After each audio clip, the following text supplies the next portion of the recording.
കർത്താവിൻ്റെ പരിശുദ്ധമായ നാമം വാഴ്ത്തപ്പെടുമാറാകട്ടെ. ദൈവജന പഠനത്തിനായി ഈ സൂം പ്ലാറ്റ്ഫോമിൽ വന്നിരിക്കുന്ന എല്ലാ മാന്യ ദൈവദാസന്മാർക്കും മാതാപിതാക്കൾക്കും സഹോദരന്മാർക്കും യേശുക്രിസ്തുവിന്റെ നാമത്തിൽ ഹൃദയാംഗമായി സ്നേഹത്തോടെ സ്വാഗതം ചെയ്തുകൊള്ളുന്നു.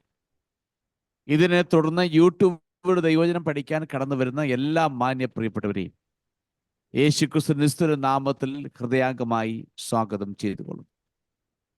നമ്മൾ എഹെസ്കേലിന്റെ പുസ്തകം 23-ാം അധ്യായം പഠിച്ചുകൊണ്ടിരിക്കുന്നു. അതിനകത്ത് നമ്മൾ പ്രധാനമായി നമുക്ക് കാണുവാൻ കഴിയുന്നത് വടക്കേ രാജ്യവും തെക്കേ രാജ്യവും രണ്ടും ഒരുപോലെ ദൈവിക ന്യായവിധിക്ക് ഇരയായി തീരുന്നു എന്നാണ് കാണുവാൻ കഴിയുന്നത്. വടക്കേ രാജ്യം മറ്റ് രാജ്യങ്ങളെ അവരാശ്രയിക്കുന്നതായിട്ടാണ് കാണുന്നത്. തങ്ങളുടെ സുരക്ഷിതയ്ക്ക് വേണ്ടി, തങ്ങളുടേതായിരിക്കുന്ന സേഫ്റ്റിക്ക് വേണ്ടി അവർ മറ്റ് രാജ്യങ്ങളെ ആശ്രയിക്കുന്നു. ആശ്രയിച്ച് അവരുമായി സഖ്യതയിൽ ഏർപ്പെടുന്നു, അവരുമായി കരാറിൽ ഒപ്പുവെക്കുന്നു. ആ ഒപ്പുവെക്കുന്നതിലൂടെ അവർ അവരുടെ രാജ്യത്തിലുള്ള ദേവീദേവന്മാരുടെ പ്രതിഷ്ഠകൾ ഈ രാജ്യത്ത് സ്ഥാപിക്കുകയും അതിനെ ആരാധിക്കുന്നവരായി തീരുകയും ചെയ്യും. അങ്ങനെ ദൈവത്തിലുള്ള ആശ്രയം പൂർണ്ണമായി മാറി അന്യരാജ്യത്തെയും അവിടെയുള്ള ദേവീദേവന്മാരെയും അവിടെയുള്ള സിസ്റ്റത്തെയും ആശ്രയിക്കുകയും അതിനെ വണങ്ങുകയും നമസ്കരിക്കുകയും ചെയ്ത് ദൈവത്തോടുള്ള ബന്ധമില്ലാത്ത ഒരു ദേശമായി മാറ്റപ്പെട്ട് കഴിഞ്ഞപ്പോൾ അവർ ആഗ്രഹിച്ച പോലെ, ചിന്തിച്ച പോലെ ദൈവം അവരെ ആശ്രയിച്ചിരുന്ന അസീറിയക്കാരെ കൊണ്ട് തന്നെ ആ രാജ്യത്തെ ആക്രമിച്ചു, കീഴടക്കി അവർ അധീനരെ കൊണ്ടുവന്നു. അവർ അവിടെ ഉണ്ടായിരുന്ന ജനങ്ങളെയെല്ലാം അസീറിയയിലേക്കും അസീറിയയുടെ കീഴിലും മറ്റു രാജ്യങ്ങൾ എവിടെല്ലാം ഉണ്ടോ ആ രാജ്യങ്ങളിലേക്ക് പ്രവാസികളായി കൊണ്ടുപോയി മറ്റു രാജ്യങ്ങളിൽ നിന്ന് ഒരുപാട് ആളുകൾ ഈ ദേശത്തും കൊണ്ടുവന്ന് പാർപ്പിച്ചു. അങ്ങനെ വടക്കേ രാജ്യം അഥവാ ഇസ്രായേൽ രാഷ്ട്രം അസ്തമിച്ചു പോയി. രണ്ടാമത്തേനെ കുറിച്ച് അവർ പറയുന്നത് തെക്കേ രാജ്യമാകുന്ന യഹൂദ രാഷ്ട്രം. അതിന്റെ തലസ്ഥാനം യെരുശലേമാണ്. തെക്കേ രാജ്യത്തെ സംബന്ധിച്ച് പറയുമ്പോൾ യെരുശലേം എന്ന മഹാനഗരത്തിൽ സ്ഥിതി ചെയ്യുന്ന ദൈവത്തിന്റെ ആലയം. വടക്കേ രാജ്യത്തെ ആലയമില്ല, തെക്കേ രാജ്യത്തെ ആലയം ഉണ്ടായിരുന്നുള്ളൂ. ഇസ്രായേലിനെ സംബന്ധിച്ച് അവർക്ക് ഒരാലയമേ ഉള്ളൂ. അവരുടെ ഏക ആലയം യെരുശലേമിലുണ്ടായിരുന്ന യെരുശലേം ദേവാലയമാണ്. അപ്പൊ യെരുശലേമിലുള്ള അഥവാ തെക്കേ രാജ്യത്തുള്ള അഥവാ യഹൂദയിലുള്ള ജനങ്ങൾ യെരുശലേം ദേവാലയത്തിൽ ഉണ്ടാകുന്ന ദൈവമഹത്വവും അവിടെ നടത്തപ്പെടുന്ന ആരാധനകളും അതിൻ്റെ മഹിമയും ഒക്കെ കണ്ടു വളർന്ന ഒരു തലമുറ. വിശേഷം അവിടെ പിതാക്കന്മാർ മറ്റും ദൈവസാന്നിധ്യം വ്യക്തമായും യെരുശലേമിൽ വന്നിറങ്ങിയതും പ്രവർത്തിച്ചതും അനുഭവിച്ചവരുമാണ്. എന്നാൽ അവരും കാലങ്ങൾ ചിലത് കഴിഞ്ഞപ്പോൾ, തലമുറകൾ ചിലത് മാറിപ്പോയപ്പോൾ, ഈ അനുഭവിച്ച തലമുറകൾ അവരും ഈ ദൈവത്തെക്കാൾ, ഈ ദൈവിക സാന്നിധ്യത്തെക്കാൾ അധികമായി അവർ മറ്റ് രാജ്യങ്ങളെ ആശ്രയിക്കാൻ തുടങ്ങി. അവരും ചില രാജാക്കന്മാർ അസീറിയക്കാരെ ആശ്രയിച്ചു, ചിലർ ഈജിപ്തിനെ ആശ്രയിച്ചു. അങ്ങനെ അവസാനം വന്നവർ ഏറ്റവും വലിയ സാമ്രാജ്യ ശക്തിയാകുന്ന ബാബിലോണെ ആശ്രയിച്ചു. അങ്ങനെ ബാബിലോണിലെ അവരാശ്രയിച്ചു. അവരാൽ ഈ യെരുശലേം നഗരം പിടിക്കപ്പെടുന്ന ഭാഗമാണ് നമ്മൾ പഠിച്ചുകൊണ്ടിരിക്കുന്നത്.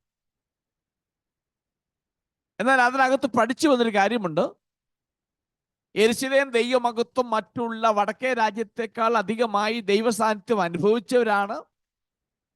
അവർക്ക് അനുഭവം ഉണ്ട്. അങ്ങനെയുള്ളവർക്ക് ദൈവത്തോടുള്ള ബന്ധത്തിന് റെസ്പോൺസിബിലിറ്റി കൂടുതലാണ്, ഉത്തരവാദിത്വം കൊള്ളും. കാരണം അവർ ദൈവത്തിൽ നന്മ പ്രാപിച്ചവരും ദൈവത്തെ അനുഭവിച്ചറിഞ്ഞവരും ദൈവ സാന്നിധ്യം കണ്ടവരുമാകയാൽ അവർക്ക് ഉത്തരവാദിത്വം കൂടുതലാണ്. അവർ എന്ത് ചെയ്തു? മറ്റ് രാജ്യങ്ങളുമായി സഖ്യത്തിൽ ചേർന്നപ്പോൾ വടക്കേ രാജ്യം ചെയ്ത പോലെ അസീറിയക്കാരിൽ നിന്നും ബാബിലോൺകാരിൽ നിന്നുള്ളതായ അവിടെയുള്ള വ്യാജ ദൈവങ്ങളുടെ രൂപങ്ങൾ ഇവിടെ ഉണ്ടാക്കി അതിന് ബലിപീഠങ്ങൾ പണിത് അതിനെ ആരാധിക്കുകയും അതിന് മഹത്വം കൊടുക്കുകയും ചെയ്തുകൊണ്ടിരുന്നു. അതിനേക്കാളൊക്കെ അത് കൂടാതെ തന്നെ ദൈവം കൊടുത്ത നന്മകളെ അതെല്ലാം വാങ്ങിച്ചിട്ട് അവിടുന്ന് ഇവിടുന്ന് ഇറക്കുമതി ചെയ്ത് വ്യാജ ദൈവങ്ങളുടെ മുമ്പാകെ കൊണ്ട് സമർപ്പിക്കപ്പെടുന്നു. ദൈവം കൊടുത്ത 10 കൽപ്പനകളും ദൈവം കൊടുത്ത നിയമങ്ങളും എല്ലാം അവർ പുച്ഛിച്ചു തള്ളി. ഞാനല്ല അന്യ ദൈവം നിങ്ങൾക്കുണ്ടാകരുതെന്ന് പറയുന്ന കൽപ്പന, ഒന്നാമത്തെ കൽപ്പന അവർ പുച്ഛിച്ചു. 2, കൊലപാതകം ചെയ്യരുത് എന്ന് പറയുമ്പോൾ സ്വന്തം കുഞ്ഞുങ്ങളെ പോലും കൊന്ന് തങ്ങൾക്ക് ഇഷ്ടപ്പെട്ട ദേവീദേവന്മാർ മുമ്പാകെ കൊണ്ടുപോയി അതിനെ കൊന്നിട്ട് രക്തം ഒഴിച്ച് അതിനെ യാഗമായി അർപ്പിച്ചു, കൊലപാതകം ചെയ്തു. ശബത്ത് നാളിനെ ശുദ്ധീകരിക്കുക എന്ന് പറയുമ്പോൾ ശബത്ത് നാളിനെ അശുദ്ധമാക്കി. ദൈവത്തിന്റെ ആലയം വിശുദ്ധമാണ്, അതിനെ അശുദ്ധമാക്കി. അപ്പൊ ദൈവത്തിന് വേണ്ടി വേർതിരിക്കപ്പെട്ട,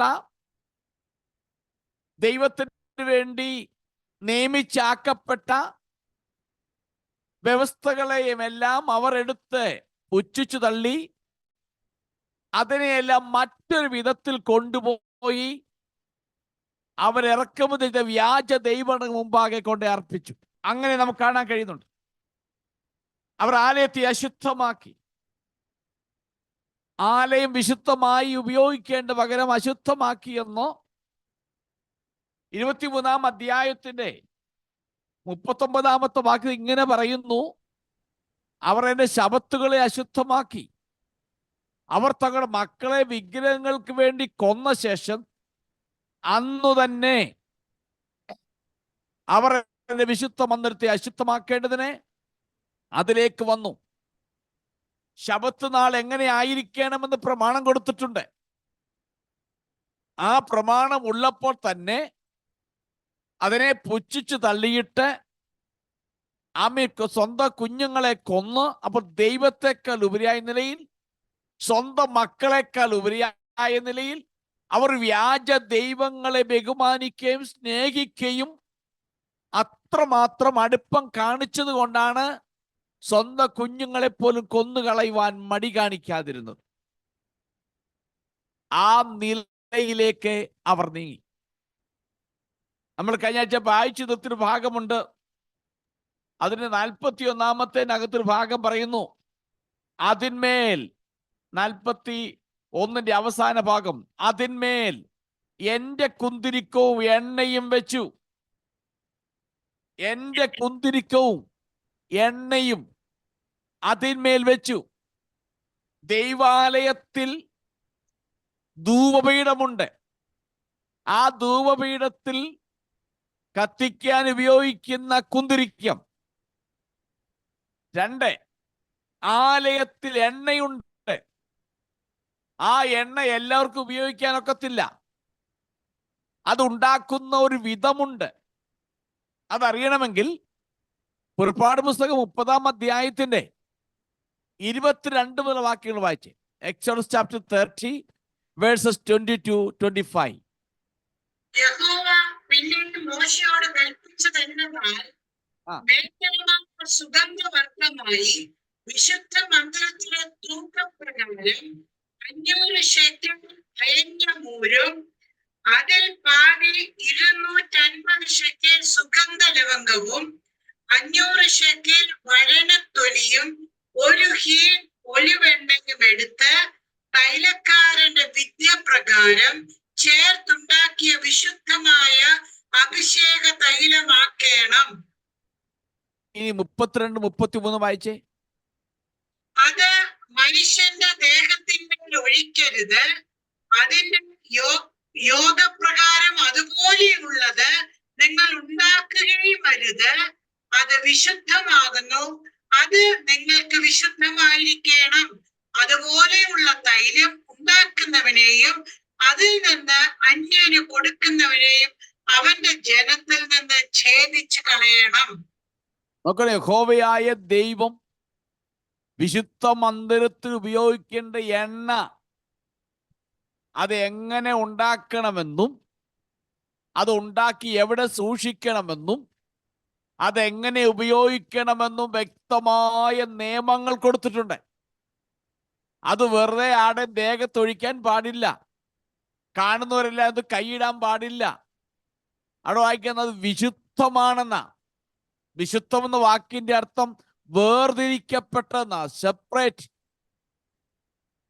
അപ്പൊ അങ്ങനെ ദൈവത്തിന് വേണ്ടി വേർതിരിക്കപ്പെട്ട, ദൈവാലയത്തിന് വേണ്ടി വേർതിരിക്കപ്പെട്ട ഈ എണ്ണയും കുന്തിരിക്കും ഒക്കെ അവർ എടുത്ത് അവരുടെ സ്വാർത്ഥ താല്പര്യങ്ങൾ നിവർത്തിച്ചെടുക്കുവാൻ, അവർ മറ്റുള്ളവരെ അവരിലേക്ക് ആകർഷിക്കുവാൻ അവർ ആ വിശുദ്ധ വസ്തുക്കളെ ഉപയോഗിച്ചതായി കാണുന്നുണ്ട്.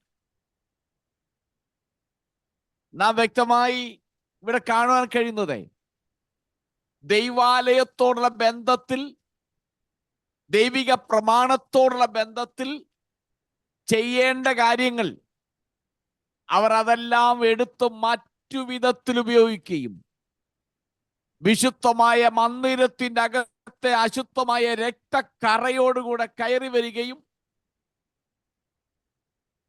അവർ സബത്തുകൾക്ക് യാതൊരു പ്രാധാന്യം കൊടുക്കാതെ വന്നു. ആലയത്തിന്റെ അകത്ത് ഉപയോഗിക്കേണ്ട വിശുദ്ധ തൈലം, എണ്ണ, കുന്തിരിക്കം അവർ അതെല്ലാം എടുത്ത് അവരുടേതായിരിക്കുന്ന പേഴ്സണൽ ഇൻട്രസ്റ്റിന് വേണ്ടി, വ്യക്തി താല്പര്യത്തിന് വേണ്ടി ഉപയോഗിച്ചതായി കാണുന്നുണ്ട്. ഇതെല്ലാം നിമിത്തമാണ് ദൈവകോപം അവരുടെ മേൽ വരുവാൻ കാരണമായി തീർന്നു. ഈ രാത്രി നമ്മൾ ഓർക്കേണ്ട വസ്തുത,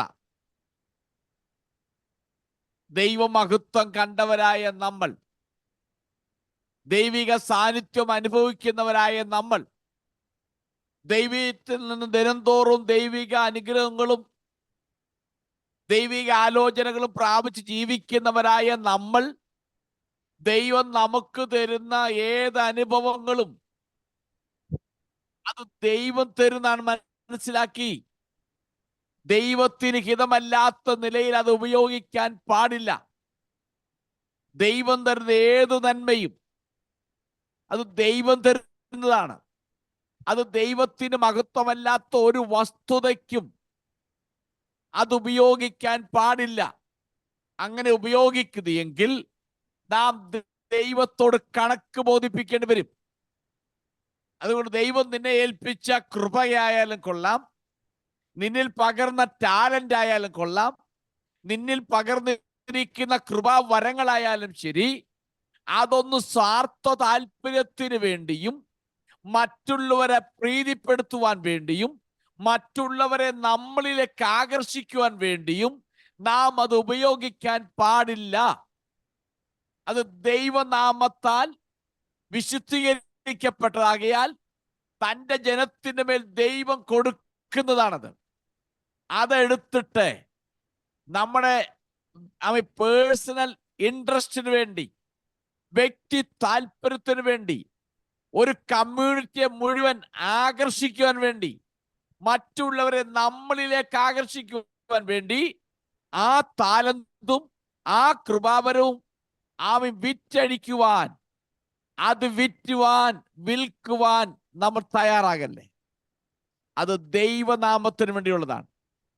അതാണ് നമുക്ക് ഈ ഭാഗത്തു നിന്നും പഠിക്കാനുള്ളത്.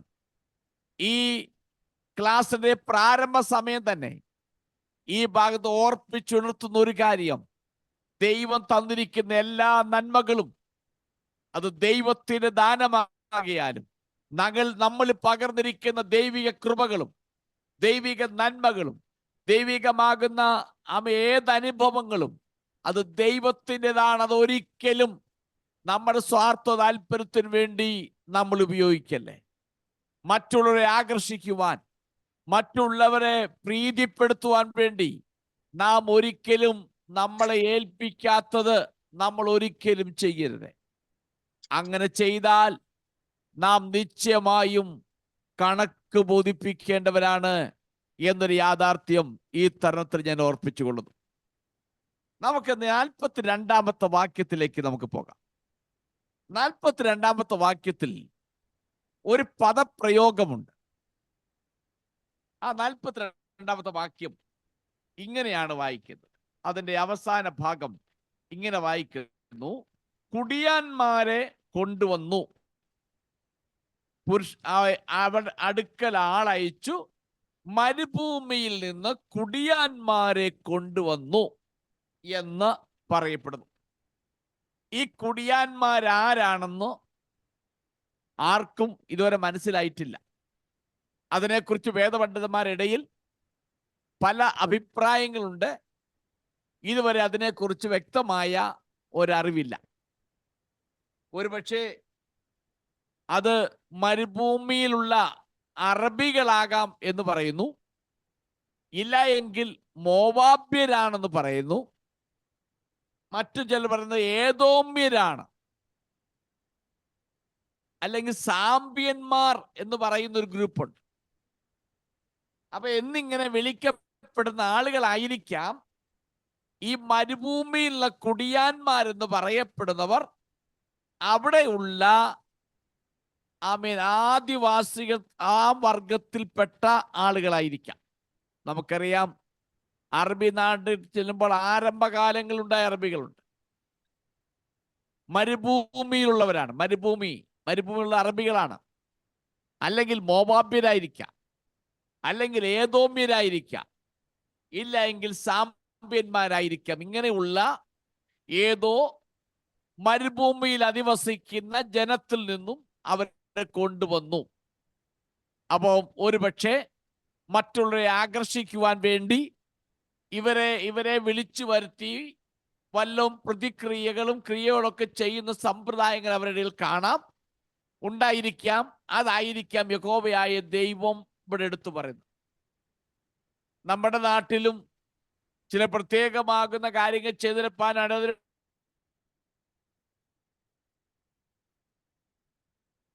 അഭ്യാസമില്ലാത്തവരാ അവരെ ജനം ഉപയോഗിക്കുന്നുണ്ട്. അതുപോലെ ഒരുപക്ഷെ ആ ഭാഗത്തുള്ള മരുഭൂമിയിൽ വസിക്കുന്ന ഒരു കൂട്ടം ജനമായിരിക്കാം. അവരിലൂടെ ആയിരിക്കാം എന്തെങ്കിലും കാര്യങ്ങൾ സന്തോഷിപ്പിക്കാൻ ചെയ്യുന്നുണ്ടായിരിക്കാം എന്നാണ് വേദപണ്ഡിതന്മാർ ഈ ഭാഗത്തു നിന്നും അഭിപ്രായപ്പെടുന്നത്. അപ്പോൾ അങ്ങനെ നമ്മൾ മനസ്സിലാക്കാൻ കഴിയുന്നത്, ഈ രണ്ട് സഹോദരിമാരും ഒഹോല ആൻഡ് ഒഹോലിബ ദൈവത്തിൽ വിശ്വസ്തരല്ലായിരുന്നു. ഈ ഭയാനകമാകുന്ന ജീവിത രീതി നിമിത്തം അവിടെ നമുക്ക് മനസ്സിലാക്കുന്ന ഒരു സഹോദരിമാർ ഒരാൾ ക്ഷീണിച്ചിരുന്നു. അത് വടക്കേ രാജ്യമാകുന്ന ഇസ്രായേൽ രാഷ്ട്രം അത് അസ്തമിച്ചു പോയി, അത് തകർന്നുപോയി. അതാണ് അതിനർത്ഥം. യെരൂശലേം അന്ന് ഈ പ്രവചിക്കുന്ന സമയവും യെരൂശലേം സജീവമാണ്. എന്നാൽ ഇപ്പോൾ ദൈവം യെരൂശലേമിനെ ശിക്ഷിക്കുവാൻ ജാതികളെ അനുവദിക്കുന്നു എന്ന് നമുക്ക് മനസ്സിലാക്കാൻ കഴിയും. 46 മുതൽ 49 വാക്യങ്ങൾ നമുക്കൊന്ന് വായിക്കാം. യഹോവയായ കർത്താവ് ഇപ്രകാരം അരുളി ചെയ്യുന്നു: ഞാൻ അവരുടെ നേരെ ഒരു സഭ കൂട്ടി അവരെ പരിഭ്രമത്തിനും കവർച്ചയ്ക്കും ഏൽപ്പിക്കും. ആ സഭ അവരെ കല്ലെറിഞ്ഞ് വാൾ കൊണ്ട് വെട്ടിക്കളയും. അവരുടെ പുത്രന്മാരെയും പുത്രിമാരെയും അവർ കൊന്ന് അവരുടെ വീടുകളെ തീ വെച്ച് ചുട്ടുകളയും. ഇങ്ങനെ നിങ്ങളുടെ ദുർമര്യാദ പോലെ ചെയ്യാതിരിപ്പാൻ സകല സ്ത്രീകളും ഒരു പാഠം പഠിക്കേണ്ടതിന് ഞാൻ ദുർമര്യാദ ദേശത്തു നിന്ന് നീക്കിക്കളയും. അങ്ങനെ അവർ നിങ്ങളുടെ ദുർമര്യാദയ്ക്ക് തക്കവണ്ണം നിങ്ങൾക്ക് പകരം ചെയ്യും. നിങ്ങൾ നിങ്ങളുടെ വിഗ്രഹങ്ങളുടെ പാപങ്ങളെ ചുമക്കേണ്ടി വരും.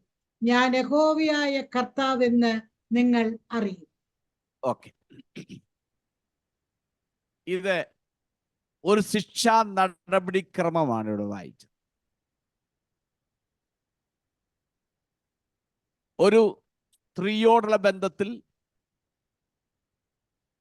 അന്യപുരുഷനുമായി പരസംഗത്തിൽ ഏർപ്പെടുന്ന ഒരു സ്ത്രീയോടുള്ള ബന്ധത്തിൽ യഹൂദ ജനത്തിന് ദൈവം പ്രമാണം കൊടുത്തിട്ടുണ്ട്.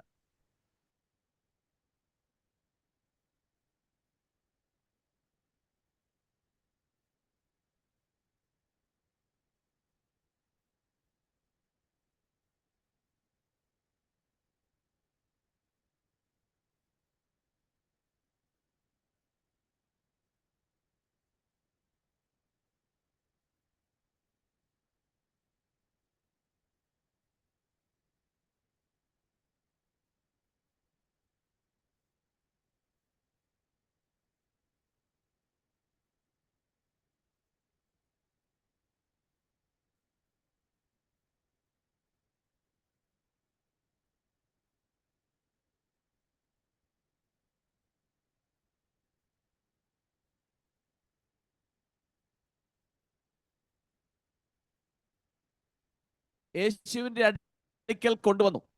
വ്യഭിചാര കുറ്റത്തിൽ പിടിച്ച ഒരു സ്ത്രീയെ യേശുവിന്റെ അടുക്കൽ കൊണ്ടുവന്നു.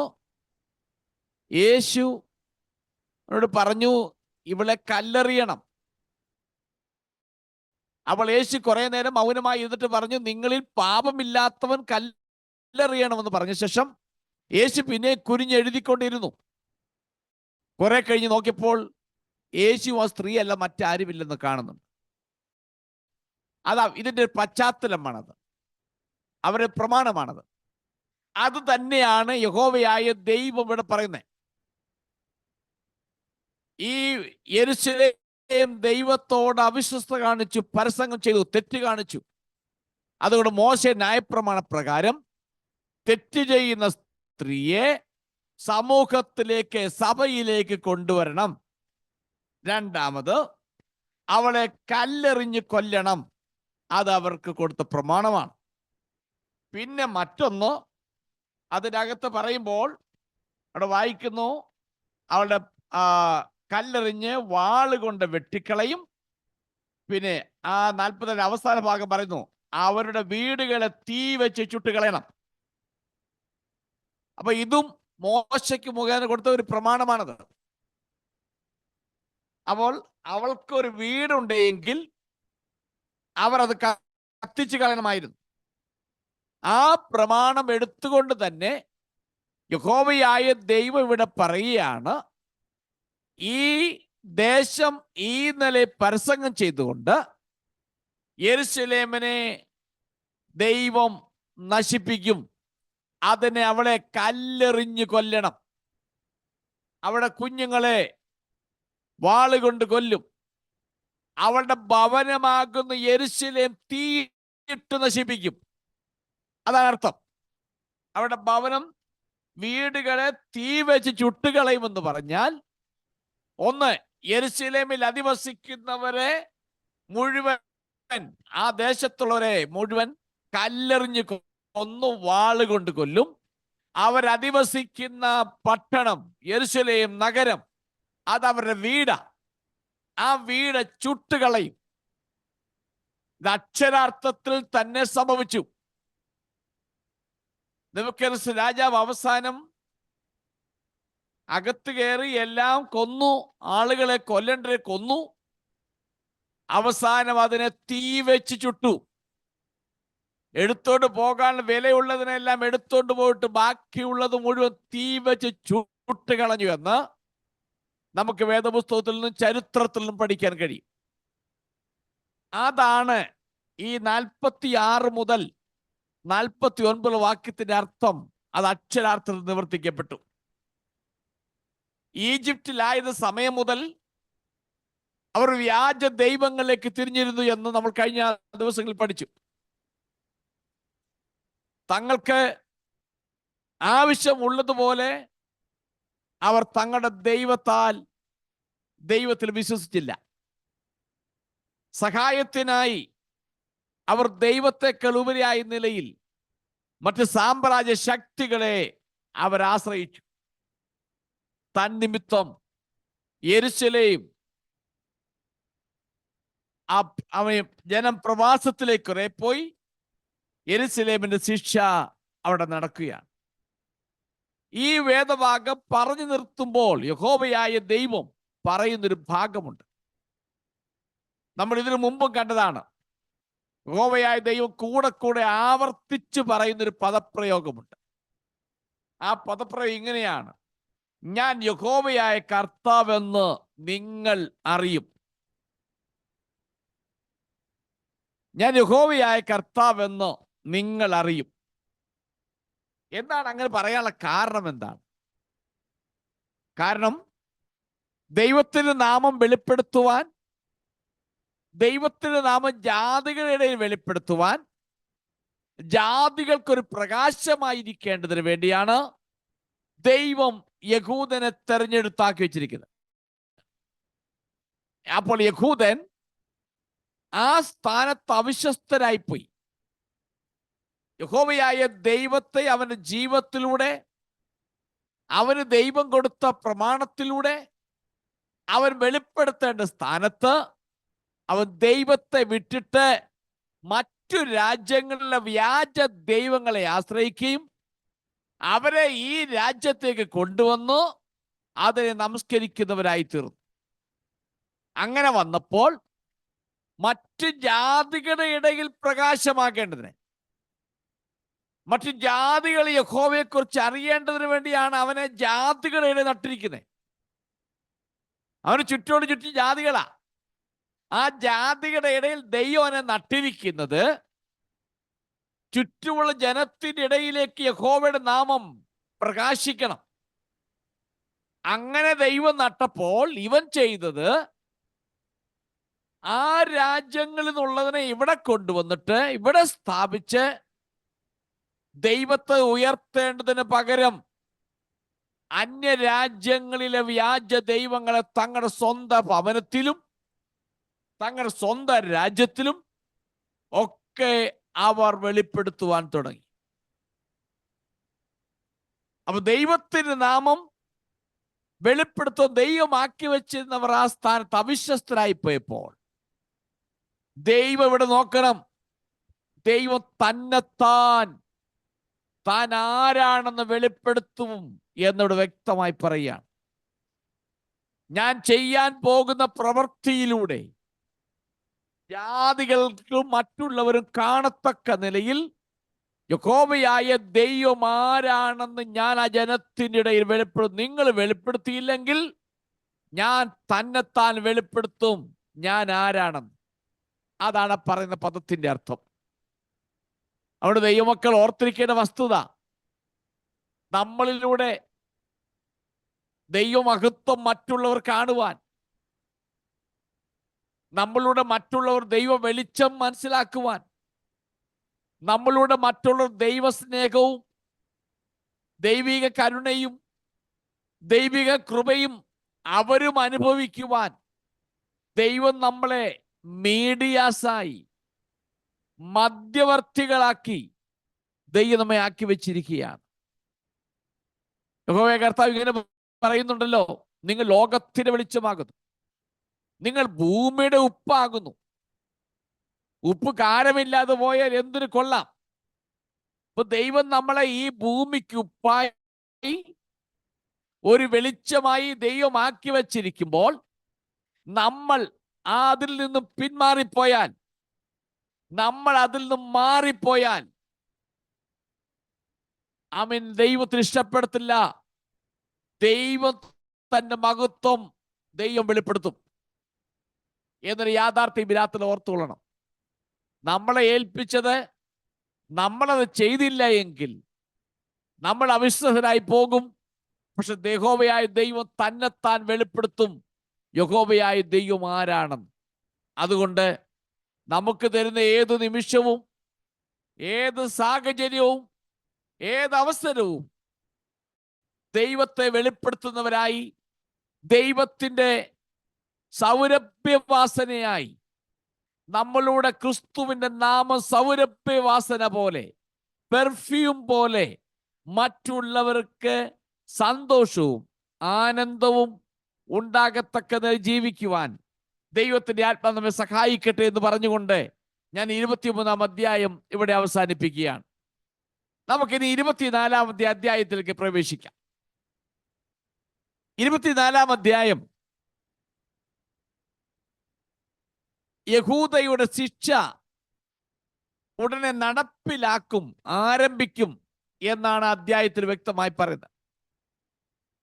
യഹോവ യെരൂശലേമിനെ ആർക്കും വൃത്തിയാക്കുവാൻ കഴിയാത്ത, സാധിക്കാത്ത ഒരു പാത്രത്തോട് ഉപമിച്ചാണ് 24-ാം അധ്യായത്തിൽ പറഞ്ഞിരിക്കുന്നത്.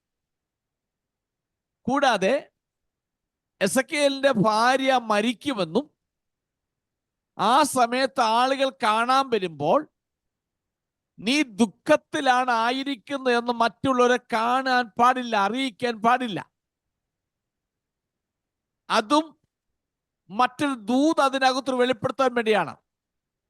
അതായത് ബാബിലോൺകാർ യെരൂശലേമിനെ നശിപ്പിച്ച ശേഷം ഇസ്രായേൽ ജനത്തിന് അഥവാ യഹൂദ ജനത്തിന് അവരുടെ സങ്കടകരമായ വികാരങ്ങൾ പ്രകടിപ്പിക്കാൻ അവർക്ക് കഴിയാതെ വരും എന്നാണ് ആ ഭാഗത്തുനിന്ന് വെളിപ്പെടുത്തുന്നത്. അപ്പൊ ഇങ്ങനെയുള്ള കാര്യങ്ങളാണ് 24-ാം അധ്യായത്തിൽ രേഖപ്പെടുത്തിയിരിക്കുന്നത്. നമുക്കതുകൊണ്ട് അതിന്റെ 1-2 വാക്യം ആരംഭത്തിൽ വായിക്കാം. യഹോവയുടെ അരുളപ്പാട് എനിക്കുണ്ടായതെന്തെന്നാൽ, മനുഷ്യപുത്ര, ഈ തീയതി ഇന്നത്തെ തീയതി തന്നെ എഴുതി വെക്കുക. ഇന്ന് തന്നെ ബാബേൽ രാജാവ് യെരൂശലേമിനെ ആക്രമിച്ചിരിക്കുന്നു. ഓക്കെ, യഹോവയായ ദൈവം യെഹെസ്കേലോട് സംസാരിക്കുകയാണ്. 9-ാം വർഷം 10-ാം മാസം 10-ാം തീയതി അങ്ങൊരു കാര്യം അവിടെ എടുത്തു പറയുന്നുണ്ട്. 9-ാം വർഷം 9-ാം ആണ്ട് 10-ാം മാസം 10-ാം തീയതി ആ ഭാഗം എടുത്തു പറയുന്നു. എന്നിട്ട് പറയുന്നുണ്ട്, നീ ഇത് രേഖപ്പെടുത്തി വെക്കണം. നീ ഇത് മനുഷ്യപുത്ര, ഈ തീയതി ഇന്നത്തെ തീയതി തന്നെ അത് എഴുതി വയ്ക്കുക എന്ന് അവിടെ വ്യക്തമായി പറയുന്നു. എന്താ പറയുക? ഇന്ന് തന്നെ ബാബേൽ രാജാവ് യെരൂശലേമിനെ ആക്രമിച്ചിരിക്കുന്നു. അപ്പോൾ ഇതിൽ നിന്ന് മനസ്സിലാക്കാൻ കഴിയുന്നത് യെരൂശലേമിൽ മേലുള്ള ഉപരോധം ബാബിലോൺ രാജാവാകുന്ന നെബൂഖദ്നേസർ തന്റെ സൈന്യവുമായി യെരൂശലേം അഥവാ യഹൂദ യെരൂശലേമിനെ വളഞ്ഞ ദിവസം എന്ന് വേണമെങ്കിൽ നമുക്കത് വിശ്വസിക്കാം. അതാണല്ലോ ആ ഭാഗത്ത് എടുത്തു പറയുന്നത്. ഇന്ന് തന്നെ ബാബേൽ രാജാവ് യെരൂശലേമിനെ ആക്രമിച്ചിരിക്കുന്നു എന്ന് പറയുമ്പോൾ, അപ്പോൾ ഉപരോധം ആരംഭിച്ച ദിവസം അതാണ് 9-ാം വർഷം 10-ാം മാസം 10-ാം തീയതി ഉപരോധം ആരംഭിച്ചു. ദമസ്കസ് രാജാവിന്റെ സൈന്യം യെരൂശലേമിനെ വളഞ്ഞു. അതിനെക്കുറിച്ച് ഒന്നുകൂടെ ആധികാരികമായി പറയുകയാണെങ്കിൽ BC 588 അഥവാ BC 587 ജാനുവരി മാസം 15-ാം തീയതിയാണ് എന്നാണ് വേദപണ്ഡിതന്മാർ അഭിപ്രായപ്പെടുന്നത്. ഈ ആണ്ടുകളെ കണക്ക് പറയുമ്പോൾ ഇത് അങ്ങോട്ടും ഇങ്ങോട്ടും അല്പം മാറാൻ സാധ്യത. അതുകൊണ്ടാണ് ഞാൻ 2 ആണ്ട് പറയും. ഒന്നിൽ 588 അല്ലെങ്കിൽ 587.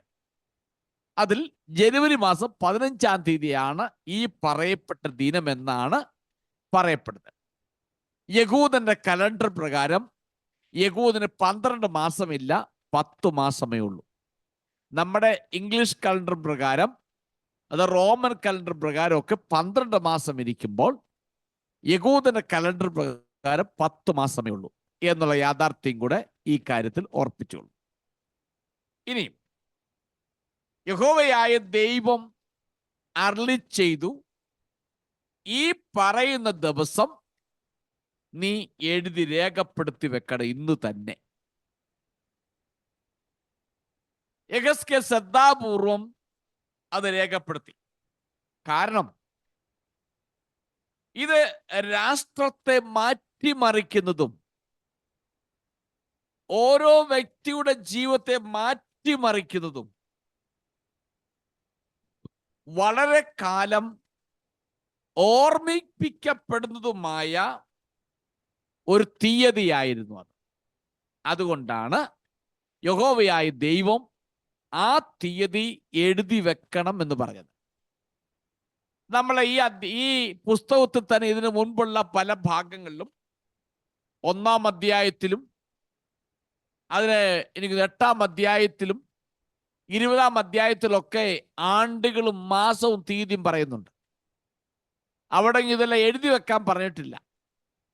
ഇവിടെ വന്നപ്പോൾ പറയുന്നു, നീ മനുഷ്യപുത്ര, ഈ തീയതി ഇന്നത്തെ തീയതി തന്നെയാണ്, അത് എഴുതി വയ്ക്കുക. എന്നിട്ട് പറയുന്നു, ഇന്ന് തന്നെ ബാബേൽ രാജാവ് യെരൂശലേമിനെ ആക്രമിച്ചിരിക്കുന്നപ്പോൾ എന്നുമെന്നും ഓർമ്മപ്പെടുത്തുന്ന ഒരു ദിനമാണ് ഇത് എന്ന് വ്യക്തമാണ്. ഇനിയും നമുക്ക് 1-2 വേദഭാഗം കൊണ്ടൊന്ന് വായിക്കാം. 2 രാജാക്കന്മാരുടെ പുസ്തകം 25-ാം അധ്യായത്തിൽ 1-ാമത്തെ വാക്യം വായിക്കാം. 2 Kings chapter 25 verse 1.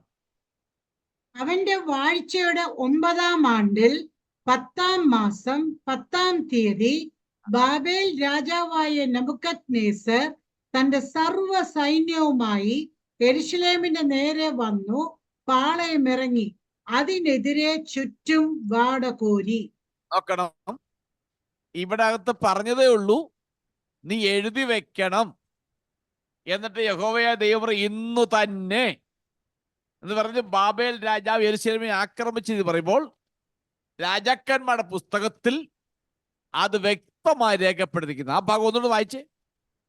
അവന്റെ വാഴ്ചയുടെ 9-ാം ആണ്ടിൽ 10-ാം മാസം 10-ാം തീയതി ബാബേൽ രാജാവായ നെബൂഖദ്നേസർ തന്റെ സർവ്വ സൈന്യവുമായി യെരൂശലേമിന്റെ നേരെ വന്നു പാളയമിറങ്ങി അതിനെതിരെ ചുറ്റും വാടകോരി. അപ്പൊ ഈ ദൂത്, ഈ അരുളപ്പാട് യഹോവയായ ദൈവം യെഹെസ്കേലിന് കൊടുത്തോണ്ടിരിക്കുമ്പോൾ ബാബിലോൺ സൈന്യം വന്നിറങ്ങിക്കഴിഞ്ഞു. 21-ാം അധ്യായത്തിൽ പറഞ്ഞതേ ഉള്ളൂ, ഞാൻ അതിനെ തീ വെച്ച് ചുട്ടുകളയും, അവരെ കല്ലെറിഞ്ഞ് കൊല്ലും എന്നൊക്കെ പറഞ്ഞിട്ട് 24-ാം അധ്യായത്തിലേക്ക് കയറി കഴിഞ്ഞപ്പോൾ ബാബിലോൺ സൈന്യം എത്തിക്കഴിഞ്ഞു. ഞാൻ മുമ്പൊരിക്കൽ നിങ്ങളെ ഓർപ്പിച്ചല്ലോ, യഹോവയായ ദൈവം ന്യായവിധി വരുന്നു വരുന്നു വരുന്നു 1-ാം അധ്യായം തൊട്ട് പറയുന്നുണ്ട്. എന്നാൽ സൈന്യം ഇറങ്ങി വരുന്നത് 24-ാമത്തെ അധ്യായത്തിലാ. അപ്പോൾ ഇത്രയും കാലഘട്ടം, ഏകദേശം 9 വർഷം ദൈവം അവർക്ക് മാനസാന്തരപ്പെടുവാനുള്ള അവസരം കൊടുത്തു. 9 വർഷം അവർക്ക് മാനസാന്തരപ്പെടുവാനുള്ള അവസരങ്ങൾ ദൈവം കൊടുത്തു. അതിനുവേണ്ടി ദൈവം പ്രവാചകനായ യെഹെസ്കേലിനെ ദൈവം ഉപയോഗിച്ചു. പക്ഷെ അവരാരും മാനസാന്തരപ്പെട്ടില്ല.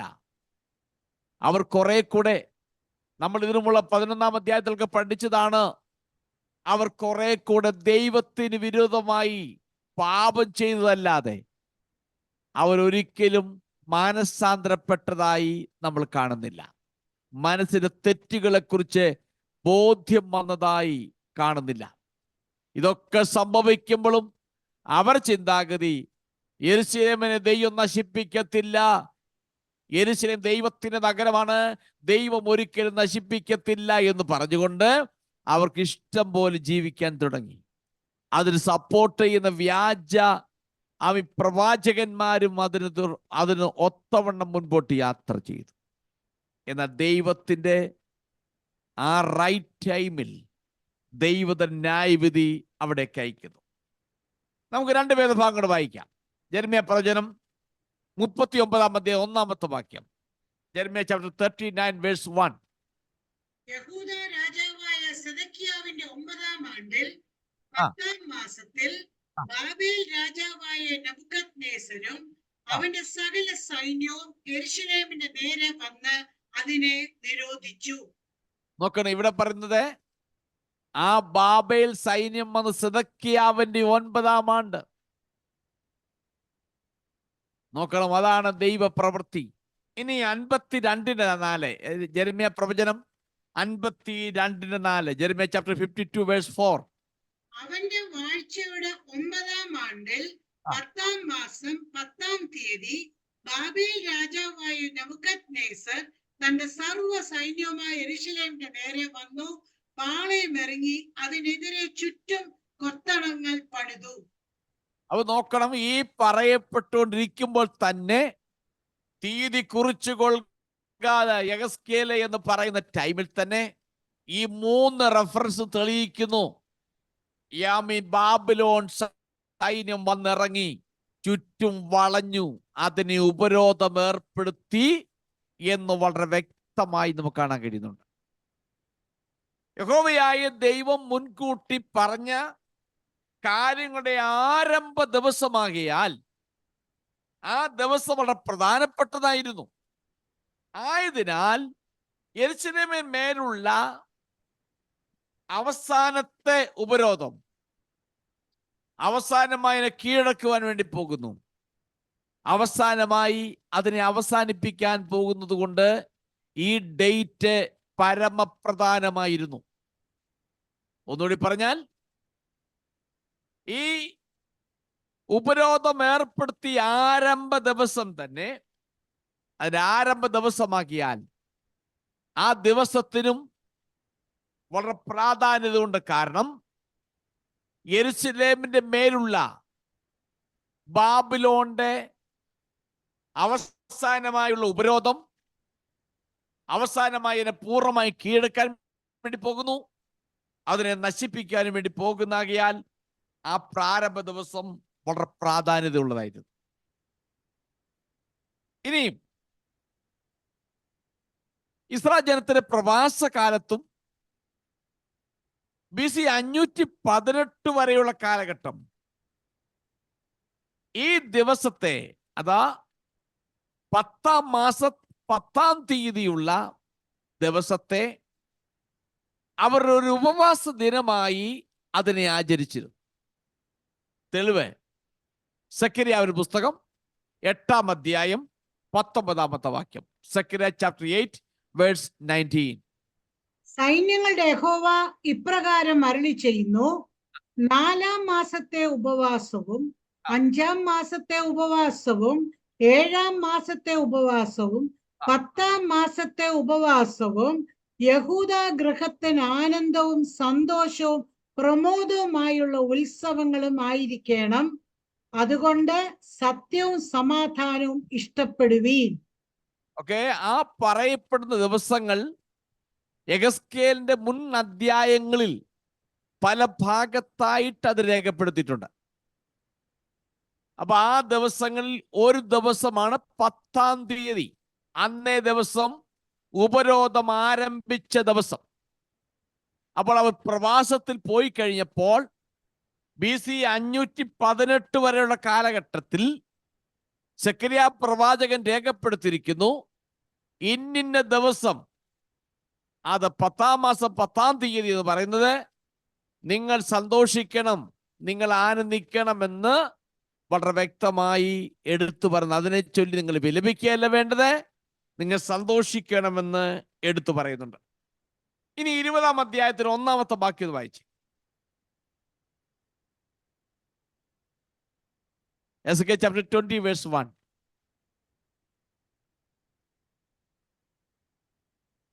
ഏഴാം ആണ്ട് 5-ാം മാസം 10-ാം തീയതി ഇസ്രായേൽ മൂപ്പന്മാരിൽ ചിലർ യഹോവയോട് അരുളപ്പാട് ചോദിക്കാൻ വന്നു എന്റെ മുമ്പിൽ ഇരുന്നു.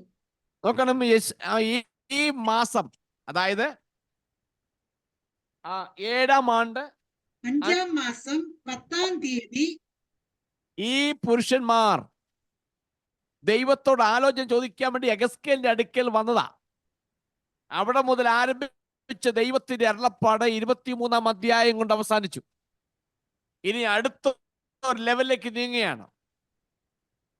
അപ്പോൾ ഈ ഭാഗത്തൊക്കെ മനസ്സിലാക്കാൻ കഴിയുന്നത്, അന്ന് യഹൂദ പ്രമുഖന്മാർ കാണാൻ പോയ അന്നു മുതൽ ഇപ്പോൾ 24-ാം അധ്യായത്തിലെ കാലക്കണക്ക് ഇതുവരെയുള്ള ഈ വർഷം, അതിനകത്ത് പറയുന്നു 7-ാം ആണ്ട്, ഇതിനകത്ത് പറയുന്നു 9-ാം ആണ്ട്, അതിൽ പറയുന്നത് 5-ാം മാസം 10-ാം തീയതി, ഇതിൽ പറയുന്നത് 10-ാം മാസം 10-ാം തീയതി. അപ്പോൾ ആ സന്ദേശത്തിന് ശേഷം 2 വർഷവും 5 മാസവും കഴിഞ്ഞപ്പോഴാണ് അവിടെ മേൽ ന്യായവിധി വരുന്നത്. അന്ന് യഹൂദ പ്രമുഖന്മാർ ദൈവത്തോട് ആലോചിക്കാൻ ചെന്നപ്പോൾ അന്നും ദൈവം അവർക്ക് വാണിംഗ് കൊടുത്തു. നോക്കണേ, ഏകദേശം 2.5 വർഷം അവർക്ക് അതിനു വേണ്ടി സമയം കൊടുത്തിട്ടും അവരത് മനസ്സിലാക്കിയില്ല. ഇപ്പോൾ ആ 2.5 വർഷം കഴിഞ്ഞപ്പോൾ യഹോവയായ ദൈവം യെഹെസ്കേൽ പറയുന്നു, ഈ ദിവസം നീ ഒന്ന് കുറിച്ചിട്ടേര്, ഈ സന്ദേശം നീ ഒന്ന് നന്നായി മനസ്സിലാക്കിക്കൊള്ളൂ, ഈ സന്ദേശം പ്രവാസികൾ അടുക്കിലേക്ക് എത്തണം. യെഹെസ്കേൽ ദൈവത്തിലുള്ള ആലോചനയാണ് സംസാരിച്ചതെന്നോ പ്രവാസത്തിലുള്ള ജനം അറിയണം. യെഹെസ്കേലും ജനവും പ്രവാസത്തിലാണെങ്കിലും യെഹെസ്കേൽ ഇതൊക്കെ പ്രവചിക്കുന്നെങ്കിലും ഈ പ്രവാസത്തിലുള്ളവരാരും യെഹെസ്കേലിനെ പലപ്പോഴും അംഗീകരിച്ചിട്ടില്ല. അവർ യെഹെസ്കേലിനെ അംഗീകരിച്ചിട്ടില്ല. എന്നാൽ ഈ തീയതി ഉൾപ്പെടെ പറയുമ്പോൾ യെഹെസ്കേലിനെ ജനം അംഗീകരിക്കും. അവൻ പറയുന്നതെല്ലാം ദൈവത്തിലുള്ള ആലോചനയാണെന്ന് അവർക്ക് മനസ്സിലാക്കുവാൻ സാധിക്കും. യെഹെസ്കേൽ മുഖാന അരുളി ചെയ്ത വചനം ദൈവം നിവർത്തിച്ചു കൊടുത്തു എന്ന് വളരെ വ്യക്തമായി കാണാൻ കഴിയുന്നുണ്ട്. എന്റെ വാക്കിനെ അവസാനിപ്പിക്കാൻ വേണ്ടി പോവുകയാണ്. ഇന്ന് രാത്രി നാം കേട്ട ഇത്രയും കാര്യങ്ങൾ, ഒന്ന്, ദൈവം നമുക്ക് തരുന്ന ഒന്നും ദൈവത്തിൻ്റെതാകിയാൽ അത് ദൈവത്തിന് ഹിതമല്ലാത്ത ഒരു കാര്യത്തിനും ഉപയോഗിക്കാൻ പാടില്ല. 2, തെറ്റുകൾ ജീവിതത്തിൽ വരാം, അത് വരാത്ത മനുഷ്യർ ലോകത്തിലില്ല. എന്നാൽ അതിൽ നിന്നും അവൻ വെളിയിൽ വരുവാൻ ദൈവം നമുക്ക് അവസരം തരുമ്പോൾ പിന്നെയും നാം ദൈവത്തിൻ്റെ ദീർഘക്ഷമയെ ചോദ്യം ചെയ്തുകൊണ്ടിരുന്നാൽ ഒരു ദിവസം ദൈവത്തിൻ്റെ കോപം നിശ്ചയമായി കടന്നു വരും. നാം എല്ലാവരും വിശ്വസിക്കുന്ന ഇങ്ങനെയാണ്, നമ്മുടെ കർത്താവ് വരും, അവൻ ന്യായം വിധിക്കും. ആമീൻ എന്ന് നാം വിശ്വസിക്കുകയും പഠിക്കുകയും ചെയ്യുമ്പോൾ ജീവിത തെറ്റുകൾ നമ്മൾ വളരെയധികമായി വർദ്ധിക്കുമ്പോൾ നമ്മുടെ തെറ്റുകൾ കണ്ട് മനസ്സിലാക്കി നാം അതിൽ മാനസാന്തരപ്പെട്ട് നാം ദൈവ മക്കളായി നമുക്ക് ഈ ഭൂമിയിൽ ഭയത്തോടെ ജീവിക്കാം. നമ്മുടെ കൂട്ടരിൽ ആരെങ്കിലും ഇനിയും ഈ സത്യം അറിയാനുണ്ടെങ്കിൽ ദൈവമേ അവരെയും കൂടെ ഈ സത്യത്തിലേക്ക് നയിക്കണമേ എന്ന് നമുക്ക് അവർക്ക് വേണ്ടി പ്രാർത്ഥിക്കാം. ആകെ നമ്മുടെ ജീവിതത്തിൽ ആ നില പ്രാർത്ഥിക്കുന്നവരായി നമ്മളെ തന്നെ ഒരുക്കി യാത്ര ചെയ്യുവാൻ ദൈവത്തിന്റെ ആത്മ നമ്മെ സഹായിക്കട്ടെ എന്ന് പറഞ്ഞുകൊണ്ട് എൻ്റെ വാക്കുകൾ നിർത്തുന്നു. ദൈവം നിങ്ങളെല്ലാവരെയും അനുഗ്രഹിക്കുമാറാകട്ടെ.